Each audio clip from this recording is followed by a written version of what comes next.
Thank you for joining Wars of the Roses. And this is Legend of the Craft from the Encyclopedia of Freemasonry by Albert G. Mackey. Legend of the Craft.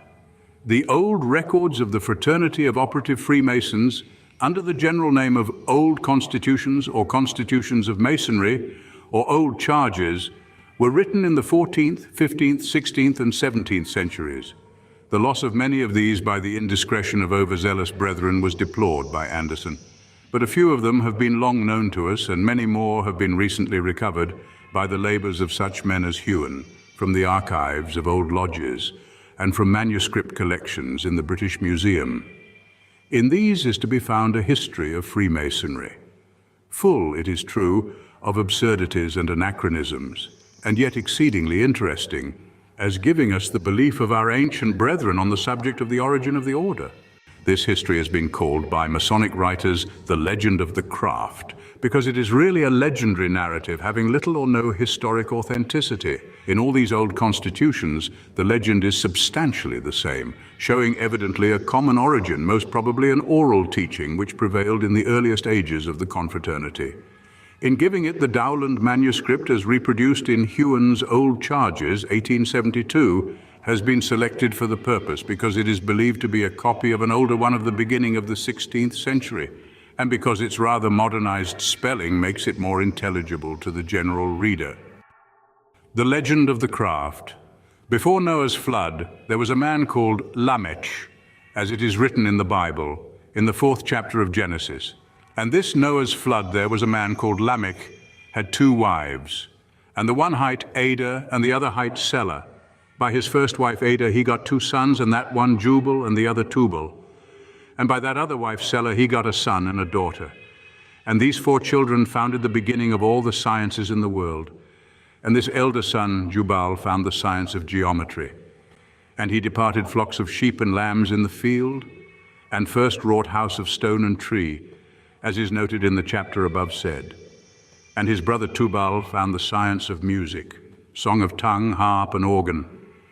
And the third brother Tubal-Cain found smithcraft of gold, silver, copper, iron, and steel. And the daughter found the craft of weaving. And these children knew well that God would take vengeance for sin, either by fire or by water.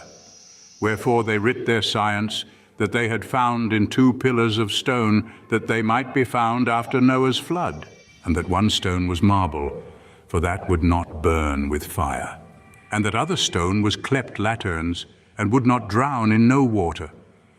Our intent is to tell you truly how and in what manner these stones were found, that those sciences were written in.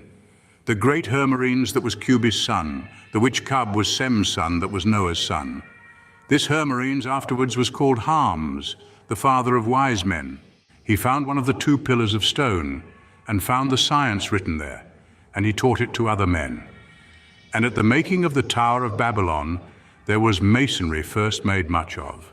And the king of Babylon, that hight Nimrod, was a mason himself, and loved well the science, as it is said, with masters of histories. And when the city of Nineveh and other cities of the east should be made, Nimrod, the king of Babylon, sent thither 80 masons at the rogation of the king of Nineveh his cousin. And when he sent them forth, he gave them a charge on this manner, that they should be true each of them to other, and that they should love truly together, and that they should serve their Lord truly for their pay, so that the master may have worship and all that long to him. And other more charges he gave them. And this was the first time that ever masons had any charge of his science. Moreover, when Abraham and Sarah his wife went into Egypt, there he taught the 7 sciences to the Egyptians. And he had a worthy scholar that hight Euclid, and he learned right well, and was a master of all the 7 sciences liberal. And in his days it befell that the Lord and the estates of the realm had so many sons, that they had gotten some by their wives, and some by other ladies of the realm. For that land is a hot land, and a plenteous of generation. And they had not competent livelihood to find with their children, wherefore they made much care. And then the king of the land made a great council and a parliament, to wit, how they might find their children honestly as gentlemen, and they could find no manner of good way. And then they did cry through all the realm, if there were any man that could inform them, that he should come to them, and he should be so rewarded for his travail that he should hold him pleased. After that this cry was made, then came this worthy clerk Euclid, and said to the king and to all his great lords, If ye will, take me your children to govern, and to teach them one of the 7 sciences, wherewith they may live honestly as gentlemen should, under a condition that ye will grant me and them a commission, that I may have power to rule them, after the manner that the science ought to be ruled, and that the king and all his council granted to him a none, and sealed their commission. And then this worthy doctor took to him these lords' sons, and taught them the science of geometry and practice, for to work in stones all manner of worthy work that belongeth to building churches, temples, castells, towers, and manors, and all other manner of buildings. And he gave them a charge on this manner. The first was that they should be true to the king and to the lord that they owe, and that they should love well together, and be true each one to other, and that they should call each other his fellow, or else brother, and not by servant, nor his knave, nor none other foul name, and that they should deserve their pay of the Lord, or of the master that they serve, and that they should ordain the wisest of them to be master of the work, and neither for love nor great lineage, ne riches, ne for no favour to let another that hath little conning for to be master of the Lord's work, where through the Lord should be evil served and they ashamed. And also that they should call their governors of the workmaster in the time that they work with him, and other many more charges that long to tell. And to all these charges he made them to swear a great oath that men used in that time, and ordained them for reasonable wages, that they might live honestly by, and also that they should come and assemble together every year, once how they might work best to serve the Lord for his profit and to their own worship, and to correct within themselves him that had trespassed against the science. And thus was the science grounded there, and that worthy Mr. Euclid gave it the name of geometric. And now it is called, through all this land, Mason. So then long after, when the children of Israel were coming into the land of Behest, that is now called amongst us the country of Urim, King David began the temple that they called Templum Dani, and it is named with us the Temple of Jerusalem. And the same King David loved masons well, and cherished them much, and gave them good pay. And he gave the charges and the manners as he had learned of Egypt, given by Euclid, and other charges more that ye shall hear afterwards.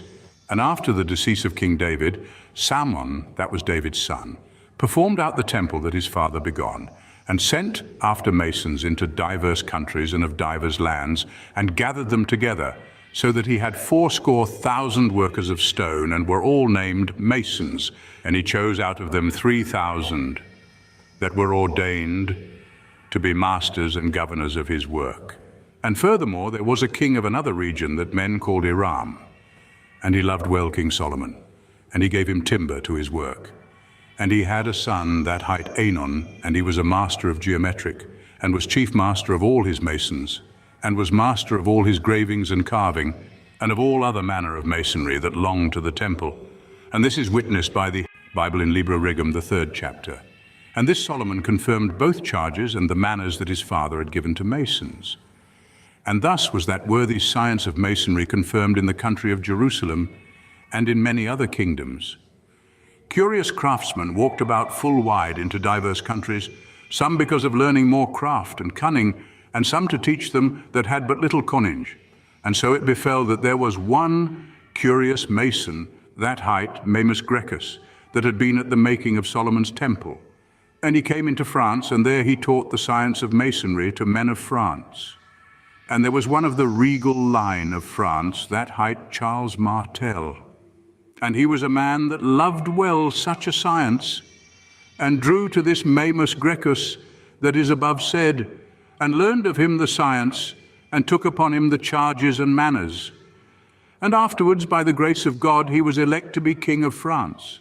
And when he was in his estate, he took masons, and did help to make men masons that were none, and set them to work, and gave them both the charge and the manners and good pay, as he had learned of other masons, and confirmed them a charter from year to year, to hold their semble whe they would, and cherished them right much. And thus came the science into France.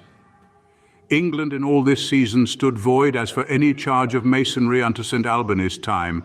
And in his days the King of England, that was a pagan, he did wall the town about that is called St. Albany's.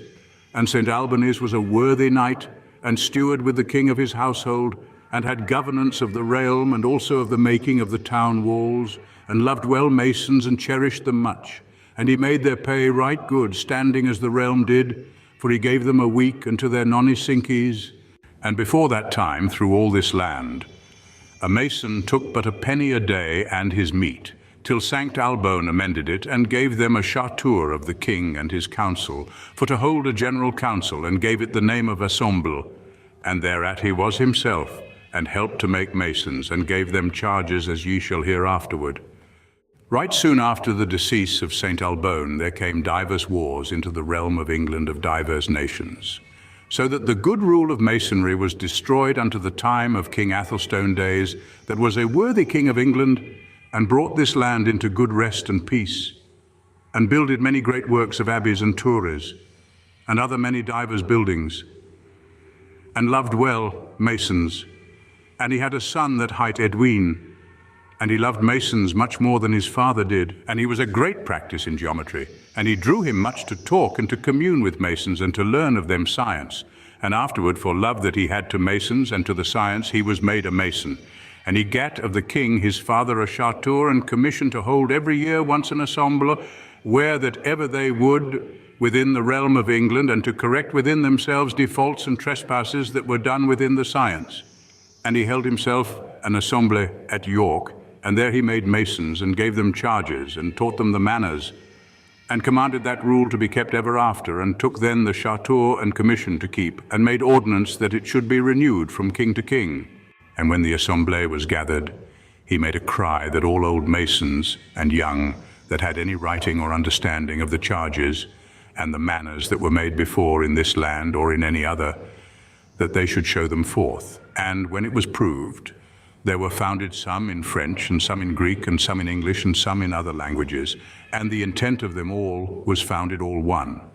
And he did make a book thereof, and how the science was founded. And he himself had and commanded that it should be read or told, when that any mason should be made, for to give him his charge. And from that day unto this time, manners of masons have been kept in that form, as well as men might govern it.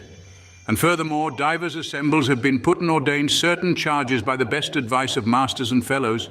If anyone carefully examines this legend, he will find that it is really a history of the rise and progress of architecture, with which is mixed allusions to the ancient guilds of the operative masons.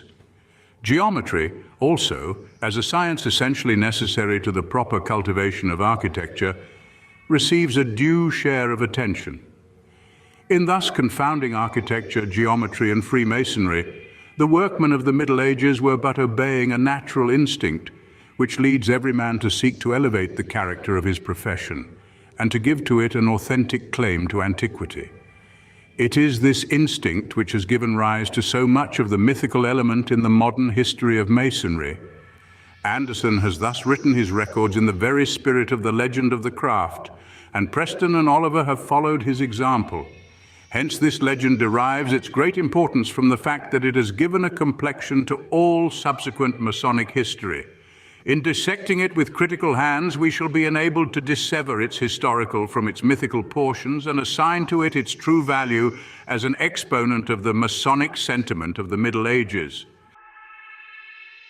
Thank you for watching, and please don't forget to share, like, subscribe, and comment. And if you can, please consider donating to Wars of the Roses. Links to PayPal and Patreon are in the description.